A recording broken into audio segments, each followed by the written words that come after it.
আসসালামু আলাইকুম ওয়া রাহমাতুল্লাহ। প্রিয় দিনী ভাই বোনেরা, আশা করছি আপনারা সকলেই ভালো আছেন, সুস্থ আছেন। প্রিয় দর্শক, আজকের আলোচনার বিষয় হলো কিভাবে স্বামী স্ত্রীর ভালোবাসা কোরআনের আলোকে আরো গভীর ও মজবুত করা যায়।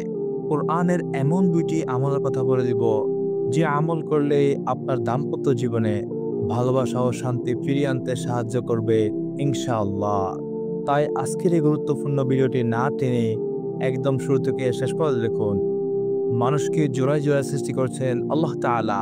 তাদেরকে যে ভালোবাসা ও মহব্বতের পবিত্র সম্পর্ক দিয়েছেন, এটাতে আল্লাহর রহমত ও বরকত রয়েছে। কিন্তু শয়তান সবচেয়ে বেশি খুশি হয় তখন, যখন স্বামী স্ত্রীর সম্পর্ক নষ্ট করতে পারে। তাই এই মধুর প্রেমময় সম্পর্ক টিকিয়ে রাখতে ও ভালোবাসা বৃদ্ধি করতে সদা সর্বদাই দোয়া ও আমল করা উচিত। প্রিয় দর্শক, স্বামী স্ত্রীর ভালোবাসা বৃদ্ধির কোরআনে দুটি আমলের মধ্যে এক নম্বর আমল হলো একে অপরের জন্য দোয়া করা। সদা সর্বদাই স্বামী স্ত্রীর জন্য দোয়া করবে, স্ত্রী স্বামীর জন্য দোয়া করবে।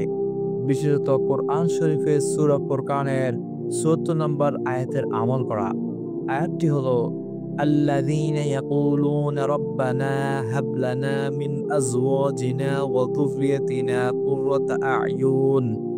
এর অর্থ হলো, হে আমাদের রব, আমাদের স্ত্রীদের ও সন্তানদের আমাদের চোখের শীতলতা দান করো। সূরা আল ফুরকান আয়াত নাম্বার ৭৪। এই আয়াতটি পড়ে আপনি প্রতিদিন সকালে বা রাতে স্বামীর জন্য দোয়া করুন।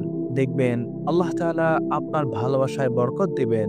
কারণ যে সম্পর্ক আল্লাহর কাছে চাওয়া হয়, তাদের তিনি খেয়াল রাখেন।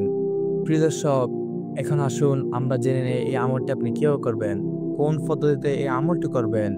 প্রতিদিন নামাজের পর ৩ বার পবিত্র কোরআনের এই আয়াতটি পড়ুন এবং মন থেকে নিজের স্ত্রী বা স্বামীর নাম ধরে দোয়া করুন। প্রিয় দর্শক, দ্বিতীয় নাম্বার আমলটি হলো একসাথে কোরআন তেলাওয়াত ও দ্বীনি আলোচনা করা। পবিত্র কোরআনে এসেছে ওয়া আশিরুহুন্না বিল মারুফ। এর অর্থ হলো, তোমরা তাদের সঙ্গে ভালোভাবে জীবনযাপন করো। সূরা নিসা আয়াত নাম্বার ১৯। দাম্পত্য জীবনে সময় কাটান আল্লাহর কথা শুনেও বলে। সপ্তাহে অন্তত একদিন একসাথে কোরআনের কোন একটি ছোট সূরা পড়ুন, অর্থ ও ব্যাখ্যা নিয়ে আলোচনা করুন। একে অপরকে ইসলামিক গল্প শোনান বা ইউটিউবে ইসলামিক ভিডিও দেখুন। এতে হৃদয়ে ভালোবাসা জন্মাবে, সম্পর্ক হবে আল্লাহ ভিত্তিক এবং শয়তানের দুষ্টতা দূরে থাকবে ইনশাআল্লাহ। প্রিয় দর্শক, ভালোবাসা শুধু উপহার নয়, এটি হলো আমল, দোয়া ও ধৈর্যের ফল। আপনি যদি কোরআনের এসব উপদেশ নিজের জীবনে অনুসরণ করেন, তাহলে স্বামী স্ত্রীর সম্পর্ক হবে জান্নাতময়। প্রিয় দর্শক, এই ছিল আমাদের আজকের ভিডিও। ভিডিওটি যদি আপনার কাছে ভালো লেগে থাকে, তাহলে অবশ্যই ভিডিওতে একটি লাইক দিয়ে দিন এবং ভিডিওটি আপনার বন্ধুদের সাথে শেয়ার করতে বলবেন না। আর আপনারা যদি আমাদের চ্যানেল নতুন হয়ে থাকেন, তাহলে এক্ষুনি আমাদের চ্যানেলটি সাবস্ক্রাইব করে পাশে থাকা বেল আইকনটি অল করে দিন। আল্লাহ তাআলা আমাদের সবার দাম্পত্য জীবনকে যেন ভালোবাসা ও রহমতে ভরিয়ে দেন। আমিন। সবাই ভালো থাকবেন, সুস্থ থাকবেন। আল্লাহ হাফেজ।